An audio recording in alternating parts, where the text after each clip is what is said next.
Hi friends, welcome to Swaratmika Academy. Today we are going to start chapter number 5 Kingdoms, Kings and Early Republic. सबसे पहले तो मैं आप सभी को ये बताना चाहूंगी कि इससे पहले के जो भी चैप्टर्स हैं वो प्लेलिस्ट बनी हुई है, आप मेरे चैनल पे जाके विजिट कर सकते हैं और अगर आपको ये वीडियो पसंद आए तो लाइक शेयर सब्सक्राइब जरूर कीजिएगा. So let's start. Election day. Shankaran woke up to see his grandparents already go and vote. They wanted to be the first to reach the polling booth. Why Shankaran wanted to know what they so excited, somewhat impatiently, his grandfather explained, "We can choose our own rulers today." यानी कि शंकरन जो है election के दिन जो है उसके अपने ग्रैंड पेरेंट्स को देखता है कि वो जा रहे हैं और वोट दे रहे हैं और उनके ग्रैंडफादर कहते हैं कि हम जो है अपना नेता खुद चुनने जा रहे हैं. तो इस तरीके से ये चैप्टर कुछ स्टार्ट होता है. अब चलते हैं नेक्स्ट पैरा पे. How some men become rulers. कैसे कुछ लोग राजा बने. Choosing leaders or rulers by voting is something that has become common during the last 50 years or so. अपने राजा को चूज करना ये बहुत ही कॉमन बन गया था 50 सालों से. How did man become rulers in the past. पहले के टाइम में लोग किस तरीके से रूलर बनते थे. Some of the rajas were read about in chapter 4 were probably chosen by Jana, the public. Chapter 4 में हम लोगों ने पढ़ा था कि जो राजा था वो जन के द्वारा चूज किया जाता था. जन का मतलब होता है लोग. But around 3000 years ago we find some changes taking place in the ways in which rajas were taken.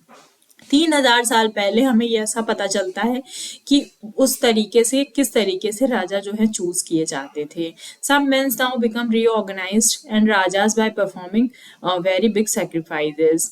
कुछ जो है लोग जो है ऑर्गेनाइज होकर के एक बड़ी बड़ी जो है सेक्रीफाइस किया करते थे. The Ashvamedha or horse sacrifice was one of the such ritual. Ashvamedha यज्ञ एक तरीके का एक रिचुअल हुआ करता था पहले के टाइम में. इसको क्या कहते हैं, अश्वमेघ भी कहते हैं और हॉर्स सैक्रिफाइस भी कहते हैं. तो अगर हॉर्स सैक्रिफाइस नाम से कोई क्वेश्चन आ जाए तो आप लोग कंफ्यूज नहीं होंगे एग्जाम में. A horse was let choose loose to wander freely and it was guarded by raja's man. एक हॉर्स होता था जिसको खुला छोड़ दिया जाता था और वो जो है राजा के लोगों के द्वारा गाइड किया जाता था और वो जो है पूरे राज्य में टहलता रहता था और जिस राजा के राज्य से गुजर जाता था अगर वो उसको नहीं रोकते थे तो माना जाता था कि उन्होंने जो है जिस राजा का घोड़ा है उसकी अधीनता स्वीकार कर ली है. और जो उस राजा को उस घोड़े को रोक लेता था उससे जो है घोड़े के जो मेन हेड जो राजा होता था उससे युद्ध करना पड़ता था. तो इस तरीके से जो है कुछ अश्वमेध यज्ञ होता था और अगर किसी भी राजा ने उस घोड़े को नहीं रोका है तो इसका मतलब जो है वो जो राजा है जो यज्ञ कर रहा है वो उस पूरे एरिया का रूलर हो जाता है और इस तरीके से यज्ञ संपन्न होता था. और जो भी राजा जो है घोड़े को नहीं रोकते थे उनको इस यज्ञ में बुलाया जाता था. A horse were let choose, वही सारी चीजें इसमें दी हुई हैं. A horse were let choose to wander freely and it was guarded by the raja's men. If the horse wandered into the kingdom of the other rajas and they stopped it, they had to fight. If they allowed the horse to pass, it meant that they accepted the raja who wanted to perform the sacrifice was stronger than them. The rajas were then invited to sacrifice, which was performed by specially trained priests who were rewarded with the gifts. मतलब कि जो है वो जो sacrifice होती थी पूरा यज्ञ होता था वो ट्रेंड प्रीस्ट यानी कि पुजारियों के द्वारा संपन्न किया जाता था. The raja who organise the sacrifice were recognised as being very powerful and all those who became for gift for them. और उस राजा को जो यज्ञ जो है ऑर्गेनाइज करता था वो पावरफुल बन जाता था और दूसरे राजा उसके लिए गिफ्ट लेकर के आते थे. The raja was a centre figure of these rituals. राजा जो था वो केंद्र बिंदु हुआ करता था इन रिचुअल्स का. He often had a special seat, a throne, a tiger's skin. His charioteer, who was his companion in the battlefield and witnessed his exploit, chanted tales of his glory. यानी कि राजा जो होता था वो तो सबसे पहले अपने थ्रोन यानी कि सिंहासन पे बैठता था. टाइगर की स्किन उसके लिए रहती थी और एक स्पेशल सीट यानी कि वही सिंहासन जो उसका राजा का हुआ करता था. एक चैरिटी यानी कि साथी जो होता था वो युद्ध के टाइम पे राजा का कंपेनियन हुआ करता था। और वो जो जो भी चीजें, क्योंकि राजा के सबसे करीब रहता था युद्ध में, तो वो जो भी चीजें देखता था वो सब जो है एक्सप्लेन किया करता था और राजा की जो है गुणगान किया करता था। His relatives specially his wife and sons had to perform a variety of minor rituals. और राजा के जो रिलेटिव्स होते थे, यानी कि वाइफ और सन, उनको थोड़े थोड़े से रिचुअल्स परफॉर्म करने होते थे। The other rajas were simply spectator who had to sit and watch the performance of sacrifice. और दूसरे राजा जो होते थे दर्शक बन के बैठ के वो सारी चीजें देखा करते थे। Priest perform the rituals including the sprinkling of sacred water on the king. और पुजारी जो होते थे वो एक पवित्र पानी जो है, नदियों का, पवित्र नदियों का जो पानी हुआ करता था वो राजा के ऊपर डाला करते थे। The ordinary people, the wish और वैश्य ऑल्सो वॉट गिफ्ट। और जो नॉर्मल लोग होते थे, विश और वैश्य जिनको कहा जाता था, वो भी गिफ्ट लेकर के आते थे राजा के लिए। However some people such as those were regarded as shudras by priest were excluded from many rituals. और कुछ लोग जिनको शूद्र कहा जाता था वो इन सारे रिचुअल्स से दूर रहते थे। Make a list of those who would be present at sacrifice. Which of these categories that describes in terms of these occupation? We have many books that were composed in North India, especially in the areas drained by Ganga and Yamuna. वर्णा क्या है? तो वर्णा, हमारे पास बहुत सारी किताबें हैं जो गंगा और यमुना के किनारों पे किनारों के एरियाज में लिखी गई during this period. These books were often called later Vedic. और इसको जो है बाद में लेटर वैदिक कहा गया। लेटर वैदिक क्यों कहा गया? क्योंकि ये वैद जो है हमारे ऋग्वेद के बाद लिखी गई हैं, यानी कि जो ऋग्वेद के बाद जो बुक्स लिखी गई उनको कहा गया later Vedic, because they were compose after Rigveda, about which learn in chapter 4। Rigveda के बारे में हम लोगों ने चैप्टर 4 में पढ़ा है। These include the Samaveda, Yajurveda and Atharvaveda. यानी कि इनमें कौन कौन सी है? सामवेद, यजुर्वेद और Atharvaveda, as well as other books, और इसके साथ साथ कुछ अन्य बुक भी। These were compose by priest, ये प्रीस्ट के द्वारा कंपोज की गई, यानी कि पुजारियों के द्वारा। And describe how rituals were to be perform, इनमें ये दिया है कि किस तरीके से जो है रिचुअल्स यानी कि अनुष्ठान परफॉर्म किए जाते थे। They also contain rule about society, और उनमें कुछ जो है राज्य के बारे में भी लिखा है। There were several different groups in the society at this time. उस समय सोसाइटी में बहुत सारे ग्रुप्स हुआ करते थे, प्रीस्ट, पुजारी, वॉरियर, योद्धा, फार्मर, किसान, हर्डर, ट्रेडर, क्राफ्ट पर्सन यानी कि शिल्पकार, ट्रेडर यानी कि व्यापारी, हर्डर यानी कि शिकारी, और फार्मर यानी कि किसान, लेबरर यानी कि वर्कर, फिशिंग फोक मछली पकड़ने वाले, फॉरेस्ट पीपल जंगल में रहने वाले लोग। Some priest and warriors were rich, कुछ प्रीस्ट और वॉरियर जो होते थे वो रिच हुआ करते थे। And were some farmers and traders, और कुछ फार्मर और ट्रेडर्स भी यानी कि व्यापारी। Other including many herders, craft person, labourers, fishing folks and hunters and gatherers. और अदर में कौन कौन से आते थे? Craft person, labourer, fishing folk और hunter and gatherer were poor. ये लोग पुअर हुआ करते थे यानी कि गरीब हुआ करते थे। The priest divided people into 4 groups, पुजारियों ने ग्रुप को लोगों को 4 ग्रुप में डिवाइड किया, कॉल्ड वर्णास, और इसको वर्णा सिस्टम कहा गया। According to them each varna had a different set of functions, उनके हिसाब से हर एक वर्ण के अलग अलग कार्य होते थे। The first varna was that of Brahmin, पहला वर्ण ब्राह्मण हुआ करता था। Brahmin were expected to study and teach the Vedas, perform sacrifices and receive gift। Brahmins का क्या काम हुआ करता था? वेदों को पढ़ना, उनको पढ़ाना लोगों को, और साथ में जो सेक्रीफाइसेस थी उनको करना, कुछ जो है रिचुअल्स परफॉर्म करना यानी कि अनुष्ठान वगैरह करना, एंड रिसीव गिफ्ट, और लोग उनको गिफ्ट भी देते थे। In the second place were the rulers also known as Kshatriya, और दूसरी तरफ एक ग्रुप था जिसको क्षत्रिय बोला जाता था, उनमें कुछ रूलर भी थे। They were expected to fight battles and protect people, उनको क्या कहा जाता, उनका क्या काम होता था? युद्ध लड़ना और लोगों को प्रोटेक्ट करना। थर्ड वर विश और वैश्य, तीसरा ग्रुप जो होता था वो विश और वैश्य होता था। They were expected to be farmers, Vaishya में कुछ फार्मर्स भी हुआ करते थे, हर्डर्स भी हुआ करते थे, और ट्रेडर्स भी हुआ करते थे यानी कि व्यापारी और कुछ हर्डर्स भी हुआ करते थे यानी कि संग्राहक। Both the Kshatriya and Vysya could perform sacrifices, क्षत्रिय और वैश्य जो है वो सैक्रिफाइसेस को परफॉर्म कर सकते थे यानी कि अनुष्ठान में पार्टिसिपेट कर सकते थे। लास्ट वर द शूद्रास, और लास्ट कौन सा ग्रुप होता था? शूद्रास का। शूद्रास का क्या काम होता था? सेवा करना उन 3 ग्रुप्स की यानी कि ब्राह्मण, क्षत्रिय और वैश्यों की सेवा करना। And could not perform any ritual, इनके ये जो है कोई भी रिचुअल परफॉर्म नहीं कर सकते थे। Often women were also grouped with the shudras, womens को भी शूद्रों की कैटेगरी में रखा गया था। Both women and shudras were not allowed to study Vedas, women और शूद्र जो है होते थे उनको वेद को स्टडी करने की परमिशन नहीं थी।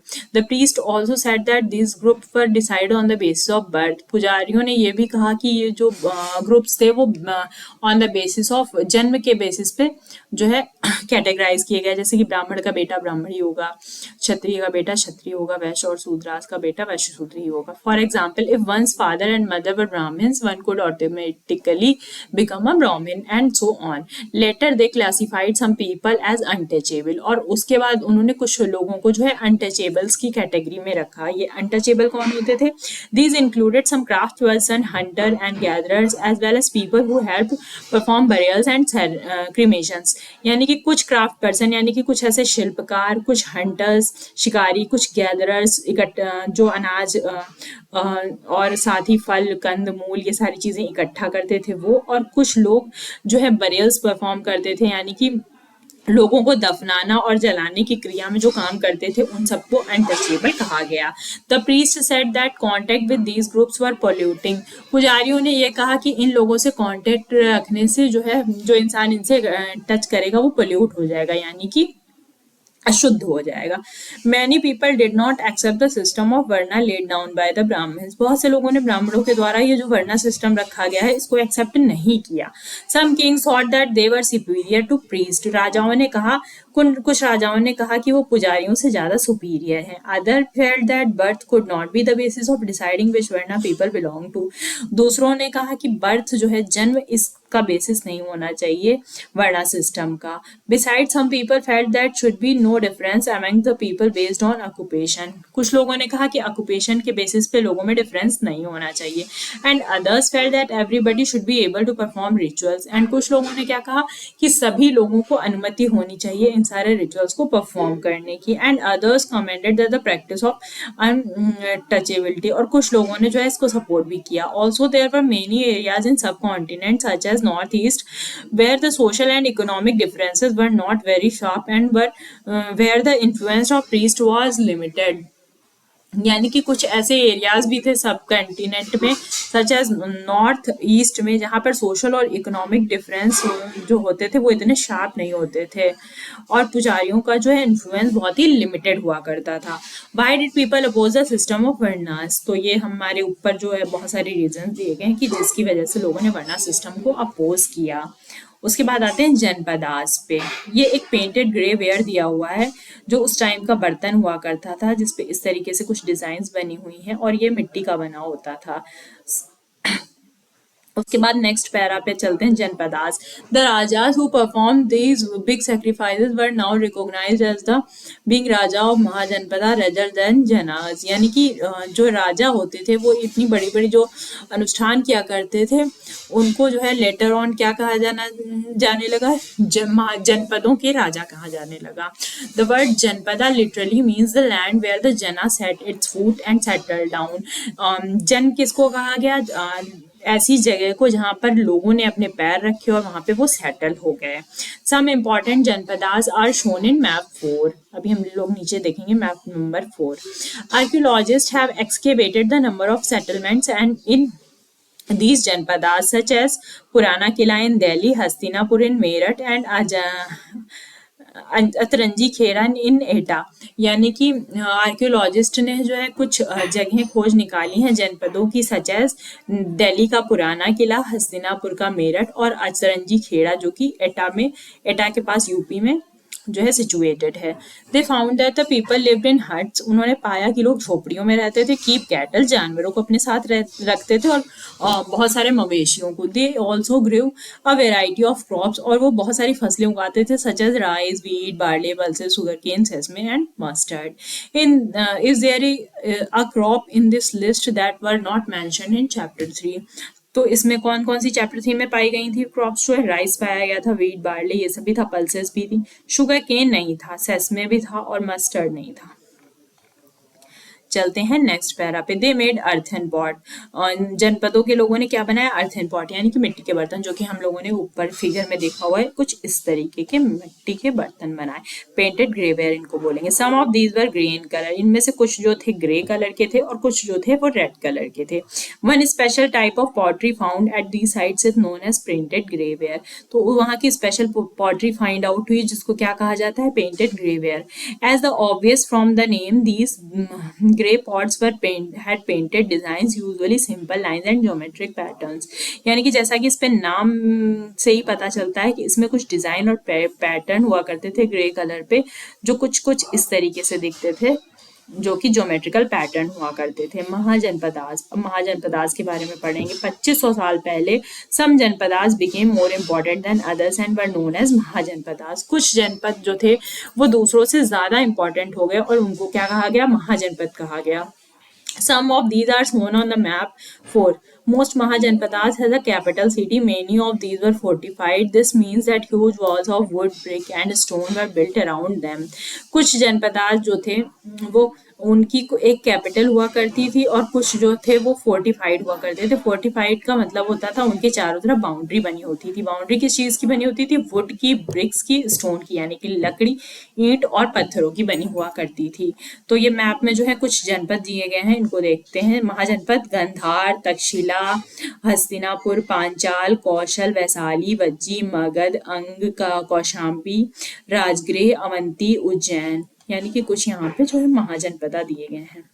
उसके बाद चलते हैं नेक्स्ट पैरा पे। Forts were probably build because people were afraid of attack from other Kings, चारों तरफ बाउंड्री इसलिए बनाई गई क्योंकि लोग जो हैं दूसरे राजाओं के अटैक से जो है डरे हुए थे एंड नीडेड प्रोटेक्शन, लोगों को प्रोटेक्शन चाहिए था। It was likely that some ruler wanted to show how rich and powerful they were by building really large and tall and impressive walls around the cities, और वो walls ये बताने के लिए भी शो की गई थी कि राजा किस तरीके से वहां पे जो है रूलर्स जो हैं वो रिच हैं और पावरफुल हैं, तभी तो उन्होंने जो है बड़ी बड़ी बाउंड्रीज बनाई हुई हैं। Also in this way the land and people living inside the fortified area could be controlled more easily by the king, और इस तरीके से जो है लैंड और लोग जो है उसमें रहने वाले जो है राजा के द्वारा इजीली कंट्रोल किए जा सकते थे, यानी कि वॉल बनाने से ये एक सिक्योरिटी रहती थी। Building such huge walls require a great deal of planning, बड़ी बड़ी दीवारों को बनाने के लिए एक बड़ा सा प्लान चाहिए होता था। Thousand if not lakhs of bricks और stones had to be prepared, और इसके लिए लाखों ईंटें और स्टोन्स को तैयार किया जाता था। This in turns meant enormous labour provided possibility by thousands of men, women and childrens, और इसके लिए हजारों लेबर, बच्चे और वुमेन्स को जो है काम करना पड़ता था। And the resources had to be found for all this, और इसके लिए बहुत सारे रिसोर्सेज की जरूरत पड़ती थी। ईंटों को जोड़ने के लिए मिट्टी या सीमेंट वगैरह का यूज हुआ करता होगा, वैसे तो सीमेंट नहीं होगी उस टाइम पे, बट जो भी चीजें यूज होती हैं उन सारी चीजों को, रिसोर्सेज को इकट्ठा करना होता था। तो कुछ एक एग्जाम्पल दिया है यहाँ पर फिगर में। The fortification wall at the Kaushambi, ये कौशाम्बी का एग्जाम्पल है। This is a picture of remains of walls made of brick found near present day Allahabad Uttar Pradesh, और कौशाम्बी प्रेजेंट टाइम में इलाहाबाद उत्तर प्रदेश में है, जहाँ पे ये फोर्टिफाइड वॉल बनी हुई है आज के टाइम पे भी। A part of it was probably built about 2500 साल पहले, यानी कि इसका एक पार्ट 2500 साल पहले बना हुआ है, बनाया गया था। The new rajas now began maintaining armies, और नए राजा जो है इस समय जो है आर्मी को मेंटेन करने लगे, यानी कि उनको महसूस होने लगा कि उनके पास सेना होनी चाहिए। Soldiers were paid regular salaries and maintain by the king through out the years, यानी कि जो राजा के जो है सैनिक होते थे उनको सैलरी दी जाती थी। Some payments were probably made using punch marked coins, और पेमेंट किसके द्वारा होती थी? पंच मार्क्ड कॉइन के द्वारा होती थी। पंच मार्क्ड का मतलब होता है जो कॉइन्स होते हैं उनपे एक तरीके का जो है चोट करके एक मार्क किया जाता था जो कि उसकी पहचान हुआ करती थी। See the illustration on page number 84. You will be read more about these coins in chapter number 8.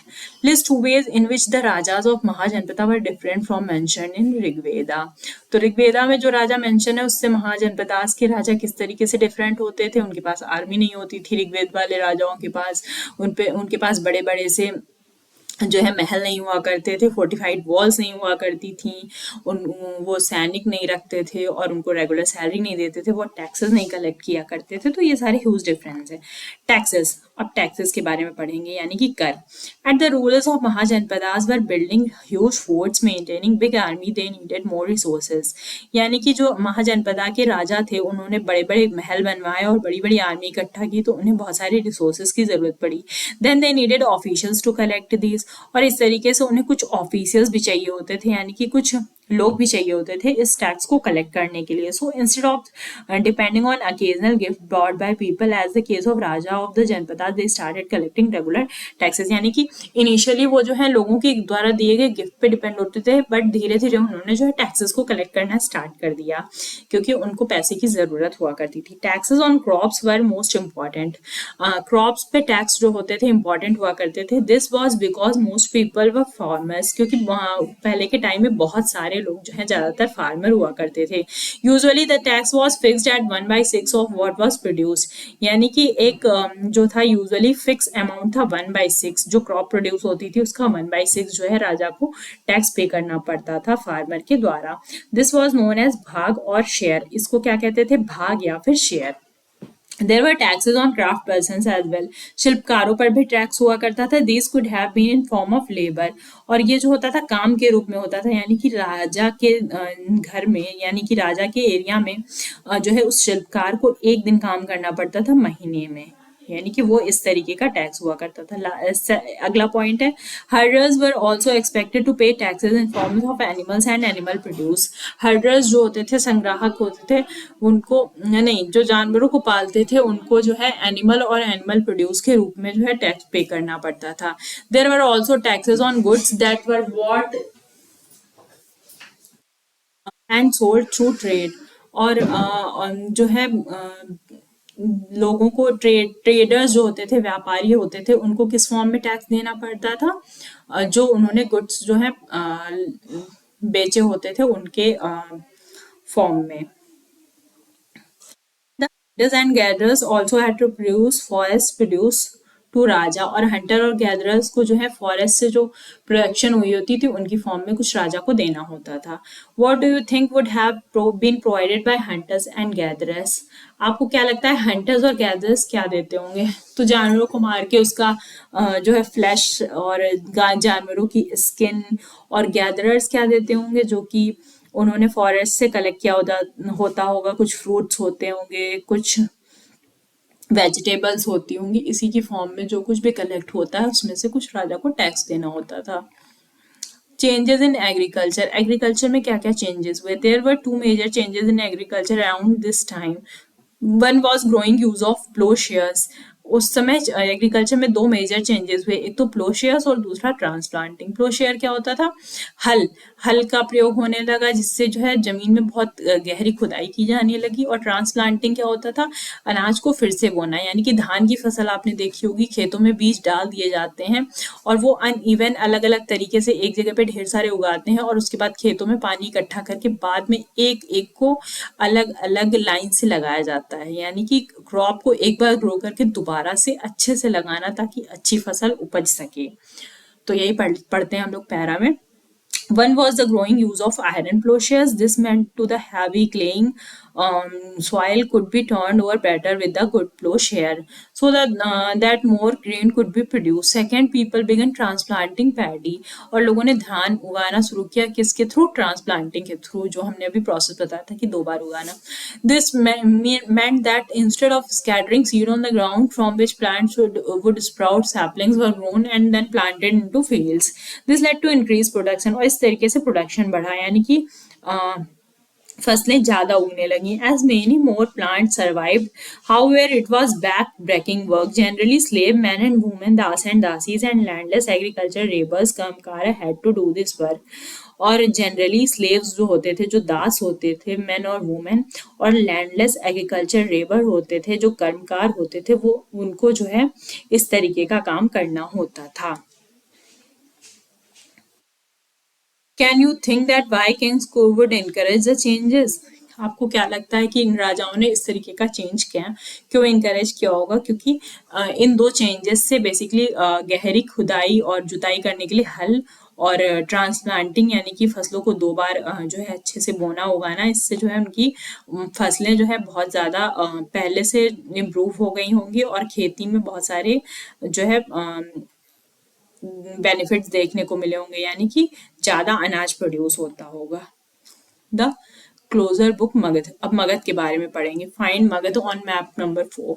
Magadh अभी हम लोगों ने देखा था बिहार वाला एरिया प्रेजेंट टाइम में जो बिहार में became the most important Mahajanapada in about 200 years. मतलब कि 200 साल पहले मगध जो है बहुत इंपॉर्टेंट महाजनपद बन गया था. Many rivers such as Ganga and Son flown through Magadha. बहुत सारी रिवर्स जैसे कि गंगा और सोन मगध में बहती थी. This was important for transport water supply making the land fertile. यानी कि रिवर किस लिए जरूरी है? किसी भी राज्य के किनारे अगर रिवर पाई जाती है तो सबसे पहले ये सुविधा रहती है कि वो ट्रांसपोर्टेशन बहुत ईजिली हो जाता है नाव के थ्रू. वाटर सप्लाईज यानी कि पानी की अवेलेबिलिटी रहती है जो कि बहुत सारे कामों के लिए ज़रूरी है. डेली हाउस होल्ड वर्क के लिए भी ज़रूरी है. मेकिंग द लैंड फर्टाइल और वहाँ की लैंड फर्टाइल रहती है. गंगा के किनारे की मिट्टी इसीलिए अच्छी मानी जाती. Parts of the Magadha were forested. और कुछ पार्ट जो है मगध का वहाँ पे जंगल पाए जाते थे और जंगलों में हाथी पाए जाते थे जंगली हाथी विच लिव्ड इन द फॉरेस्ट. जो जंगल में रहते थे. Could be captured and train for the army. और उन हाथियों को पकड़ के जो है मगध अपनी आर्मी मेंटेन करते थे और उनको ट्रेनिंग देते थे. Forest also provided would for building houses. और फॉरेस्ट से जो है लकड़ियां भी होती थी जिससे घर बनते थे.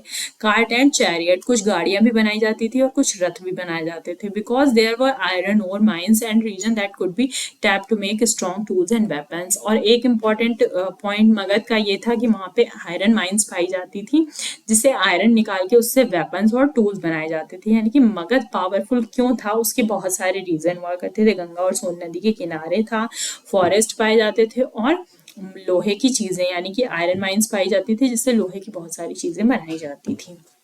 अब चलते हैं नेक्स्ट पैरा पे. Magadha had two very powerful rulers. Magadha के दो पावरफुल रूलर हुए बिंबिसार और Ajatasattu who used all possible means to conquer the other janapadas. जिन्होंने बहुत सारे प्रयास किए दूसरे जनपदों को जीतने के. Mahapadmananda was another important ruler. Magadh का पहला रूलर था महापद्मनंद और he extended his control up to northwest part of the subcontinent. उसने अपना कंट्रोल नॉर्थ वेस्ट पार्ट तक बढ़ा लिया था. राजगिरी. राजगिरी क्या है? प्रेजेंट टाइम का राजगीर यानी कि बिहार. बिहार राजगिरी जो है उस टाइम पे मगध की कैपिटल हुआ करती थी और उसके बाद कैपिटल चेंज हो गई और later on capital was shifted to Pataliputra और पाटलिपुत्र बना दी गई. More than 2300 years ago, a ruler named Alexander. 2300 साल पहले एक राजा था जिसका नाम था अलेक्जेंडर जो कि मकदूनिया में रहता था यानी कि मैसिडोनिया में रहता था. अलेक्जेंडर को हिंदी में सिकंदर बोलेंगे. In Europe. मकदूनिया यूरोप में रहता था. Wanted to become world conqueror यानी कि वो जो है विश्व विजेता बनना चाहता था. Of course he could not conquer the world यानी कि वो विश्व तो नहीं जीत पाया but did conquer parts of Egypt. और पर उसने इजिप्ट यानी कि मिस्र के कुछ पार्ट जीत लिए और वेस्ट एशिया के कुछ पार्ट जीत लिए. And came to Indian subcontinent. और उसके बाद वो जब इंडिया आने लगा reaching up to the banks of Beas. Beas नदी के किनारे पहुंचा. When he wanted to march further eastwards और ईस्ट की तरफ बढ़ने लगा. His soldiers refused. उसके जो है सिपाहियों ने मना कर दिया. They were scared. वो डर गए. And they had heard that the rulers of the India had vast आर्मीज of foot shoulders chariots and elephants. क्योंकि उन सिपाहियों ने सुना था कि जो इंडिया के रूलर्स हैं उनके पास बड़ी सी सेना है, सोल्जर्स हैं, चैरियट्स यानी कि रथ हैं और एलिफेंट हैं. तो इस तरीके से वो जो है उसकी आर्मी डर जाती है सिकंदर की. In these veg were these armies different from in what ways these armies different from those described in Rigveda. और ये आर्मी जो है ऋग्वेद से कैसे डिफरेंट है. अ क्लोजर बुक वज्जी, वज्जी के बारे में पढ़ेंगे अब। While Magadha become a powerful kingdom Vajji with its capital Vaishali Bihar, Vajji की कैपिटल जो थी वैशाली बिहार थी। और अब वज्जी के बारे में हम लोग पढ़ने जा रहे हैं। Was under different form of government known as गढ़ और संघ, यानी कि वैशाली वज्जी में एक डिफरेंट पावर टाइप की गवर्नमेंट चलती थी जिसको बोलते थे गढ़ और संघ। गढ़ और संघ में इन अ गण और संघ there were not one built many rulers but many rulers, यानी कि वहां पे कोई एक राजा नहीं होता था, वहां पे बहुत सारे राजा हुआ करते थे और वो यूनाइट होके काम करते थे। Sometimes even when thousand of the man rules together each one was known as a raja, यानी कि 1000 लोग भी साथ में रूल करते थे जिनको राजा बोला जाता था। The rajas perform rituals together, राजा साथ में अनुष्ठान किया करते थे। They also meet in assemblies, वो असेंबली में मिला करते थे। They decided what have to be done and how, वो डिसाइड करते थे कि क्या करना है और कैसे करना है, through discussions and debates, debates और डिस्कशंस के through.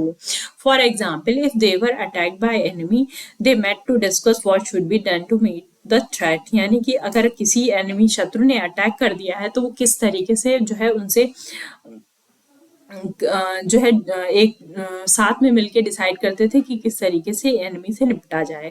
How women dasa and karmakara could not participate in these assemblies, यानी कि इसमें जो जितने भी जनपदास के बारे में हम लोग पढ़ रहे हैं इसमें ये पता चल रहा है कि पहले के टाइम में महिलाओं की स्थिति अच्छी नहीं थी, महिलाओं को दासों की तरह ही ट्रीट किया जाता था। Women dasas and karmakaras could not participate in these assemblies, इन असेंबलीज में पार्टिसिपेट करने का हक नहीं था वुमेन्स का, दास का, कर्मकारों का।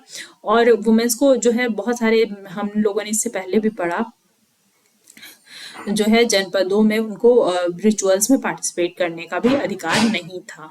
जन is use for the group that has many members, जन किस वर्ड किसके लिए यूज किया जाता था, ग्रुप ऑफ मैनी मेंबर्स। संघ किसके लिए यूज किया जाता था, ऑर्गेनाइजेशन और एसोसिएशन। ठीक है, तो यानी कि ग्रुप ऑफ पीपल के लिए और ये ऑर्गेनाइजेशन के लिए संघ। Both the Buddha and Mahavir, Buddha और महावीर जो होते हैं, जो अगले चैप्टर में हम लोग पढ़ेंगे about whom you learn in chapter 6 belong to जन and संघास, ये जन और संघ को बिलोंग करते हैं। some of the most vivid descriptions of the life of संघास can be found in Buddhist book, और जो है संघ का विवरण जो है बहुत सारी बुद्धिस्ट टेक्स्ट में मेंशन है, यानी कि पहले के टाइम बुद्ध और महावीर यहीं संघ में रहते थे तो उनकी जो है बातें उसमें दी हुई हैं बुद्धिस्ट बुक्स में। This is an account of the Vajjis from Digh Nikaya, a famous Buddhist book who contains some speeches of Buddha, यानी कि एक बुक है दीघ निकाय जो कि बौद्ध बुद्धिस्ट बुक है, उसमें कुछ जो है चीजें मेंशन है जन और संघों के बारे में। These were written down about 2300 years ago, इनको 2300 साल पहले लिखा गया था। ये बुक का नाम याद रखेंगे, बुद्धिस्ट बुक दीघ निकाय, ये क्वेश्चन पूछा जा सकता है। अजात शत्रु एंड वज्जी, अब अजात शत्रु और वज्जी के बारे में पढ़ेंगे। अजात शत्रु वांटेड टू अटैक वज्जी, अजात शत्रु जो था मगध का राजा था वो वज्जी पर अटैक करना चाहता था। He sent his minister name Vassakara to Buddha to get his advice on the matter, और उसने अपने मंत्री वस्कार को भेजा महात्मा बुद्ध के पास की इसके बारे में कुछ सलाह लेने के लिए, यानी कि हम वज्जी पे अटैक कैसे करें। The Buddha asked whether the Vajji meet frequently in full assemblies, when he heard that they did he replied that Vajjis would continue to prosper as long as, यानी कि बुद्ध ने बताया कि वज्जी तब तक जीवित रहेगी जब तक वहां के लोग जो है यूनाइट होके रहेंगे। They could dull and frequent public assemblies, जब तक वो लोग फुल फ्रीक्वेंट पब्लिक असेंबलीज करते रहेंगे। मेट एंड एक्टेड टुगेदर, वे साथ मिलके काम करेंगे। दे फॉलो एस्टैब्लिश्ड रूल्स, वो एस्टैब्लिश्ड रूल्स को फॉलो करेंगे। They respect support and listen to elders, वे बड़ों की बातें सुनेंगे, सपोर्ट करेंगे, रेस्पेक्ट करेंगे। Vajji women were not held by force or capture, Vajji की वुमेन्स को जो है फोर्सफुली कैप्चर नहीं किया जाएगा। चैत्याज लोकल श्रीन्स पर maintain in both towns and villages, chaityas यानी कि रहने की जगह होती थी वहां के टाइम में, पहले के टाइम में लोग चैत्यों में रहा करते थे, स्पेशली बुद्धिस्ट लोग रहा करते थे। वर मेंटेन इन टाउन और विलेज में उनको जो है मेंटेन किया जाएगा, यानी कि रखा जाएगा। Wise saints who follow different beliefs were respected and allowed to enter and leave country freely, और जो है संतों को फ्री ऑफ कॉस्ट आने की परमिशन होगी और वहां से वापस जाने की भी परमिशन होगी। अगर इस तरीके का रहेगा सिस्टम, सब कुछ चलता रहेगा वज्जी में, तब तक उस पर कोई अटैक नहीं कर सकेगा, ऐसा महात्मा बुद्ध ने कहा। In what ways the Vajji sangha different from other mahajanapadas. तो ये सारे वेज से अब ये ऊपर हम लोगों ने पॉइंट्स में देखे हैं जिस तरीके से जो है वज्जी दूसरे महाजनपदों से भिन्न था, यानी कि कोई एक रूलर नहीं था, हजारों रूलर थे, साथ में बैठ के काम करते थे, साथ में एक दूसरे से सलाह मशवरा लेकर के सारे डिसीजंस लेते थे। तो ये सारी चीजें try and list at least 3 differences. Rajas of powerful kingdom try to conquer the sanghas. जो पावरफुल किंगडम्स के राजा थे उन्होंने जो है संघों को जीतने की कोशिश की। Nevertheless these lasted for a long time, but उन्होंने जो वज्जी था वो बहुत लंबे समय तक रहा, 1500 साल पहले तक। When the last of the jana and sanghas were conquer by Gupta ruler, और लास्ट में किसने कॉन्क्योर किया जन और संघ को? गुप्ता रूलर्स ने। About whom we will find in chapter 10, यानी कि इनके बारे में हम लोग चैप्टर 10 में पढ़ेंगे। फाइंड ग्रीस, एल्सवेयर का बॉक्स है। Find Greece and Athens in your atlas. Around 2500 years ago, the people of Athens set up the form of government which was called a democracy, which lasted about 200 years ago. 2500 साल पहले Athens के लोग जो है एक government form करते हैं जिसे डेमोक्रेसी कहते हैं, जो कि 200 साल पहले से चल रही है। एट फ्री, यानी कि जो है 200 साल पहले तक चल रही थी। At free man over age of 30 were recognise as full citizen. 30 साल से ऊपर के लोग जो है उनको फुल सिटीजन बोला जाएगा। There were an assembly that meet at least 40 times in a year decide to important matters. यानी कि एक साल में 40 बार एक असेंबली होगी जो मैटर्स को जिसमें जो है बहुत सारे मैटर डिसाइड होंगे। All citizen could attend these meetings. ये मीटिंग्स जो है बहुत सारे सिटीजन अटेंड कर सकेंगे जो अबव 30 हैं। Appointments for the many positions were made through lottery. Appointment जो होंगे वो लॉटरी के सिस्टम के थ्रू होंगे। All those who wanted to be chosen gave in their names and then some were selected through lottery. Citizens were all those who wanted to be chosen, जिनको भी राजा चुनने जाने का मन है या मतलब नेता बनने का मन है, वो अपने नाम दे देगा और लॉटरी सिस्टम के द्वारा उनमें सिलेक्शन होगा। Citizens were expected to serve in army and navy. लोगों को जो है सेवा करने का आर्मी और नेवी में सेवा करने के लिए बोला जाता था। However women were not considered citizen. Womens को सिटीजन में कंसीडर नहीं किया जाता था। Also many foreigners who lived and worked in Athens as merchants and craft person did not have right as citizens. यानी कि जो फॉरेनर्स होते थे एथेंस और मर्चेंट्स, एथेंस के वो जैसे कि मर्चेंट यानी कि व्यापारी और क्राफ्ट पर्सन शिल्पकार होते थे, उनको सिटीजन के अधिकार नहीं मिलते थे। Besides there were several thousand slaves in Athens. बहुत सारे हजारों स्लेव्स यानी कि दास थे एथेंस में, who worked in mines fields and house hold and workshops. जो कि माइंस में काम करते थे, खदानों में, फील्ड्स यानी कि खेतों में, हाउस होल्ड घरों में और वर्कशॉप्स में काम करते थे। They too were not treated as citizen, और इनको सिटीजन्स की तरह ट्रीट नहीं किया जाता था। Do you think this was true democracy? No, I don't think so this was true democracy. Let's recall, अब चलते हैं क्वेश्चंस पे। State whether true or false. Number 1. A. Raja who let the Ashwamedh horse pass through their land were invited in sacrifice. यानी कि जो अपने राज्य में घोड़े अश्वमेघ वाले घोड़े को पास होने देते थे उनको सेक्रीफाइस में बुलाया जाता था। तो yes, true. The charioteer sprinkled sacred water to the king. यानी कि चैरिटियर जो है पवित्र पानी राजा पर डालता था, तो नहीं, प्रीस्ट पुजारी डालते थे। Archaeologist have found the palaces in the settlement of janapadas. नहीं, no, false. Pots to store grain were made out of painted grayware. False. Many cities in the mahajanapadas were fortified. यानी कि महाजनपदास में बहुत सारे cities जो हैं fortified हुआ करते थे। True.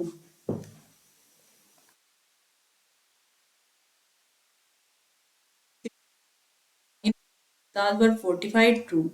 अब चलते हैं नेक्स्ट क्वेश्चन पे। Fill the chart given below with terms hunter gatherer, farmers, traders, craft person and herders.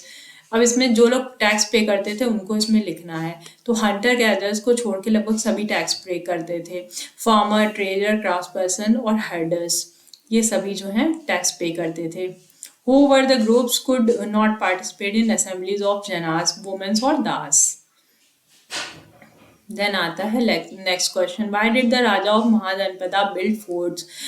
Fortification क्यों किया था महाजनपदों के राजा ने, ताकि वो अपने राज्य को कंट्रोल कर सकें, बाहर से जो है उनको कोई अटैक का डर ना रहे, वो अपनी प्रेस्टिज शो कर सके कि हमारा राज्य कितना बड़ा है। In what ways as present day elections different from the rulers were chosen in Janapadas. Janapadas से आज के टाइम का इलेक्शन किस तरीके से डिफरेंट है, तो इसका जवाब यही होगा कि आज के टाइम में डेमोक्रेसी है और हम लोगों को वोट करने का अधिकार है और हम लोग जो है अपना राजा खुद चुनते हैं।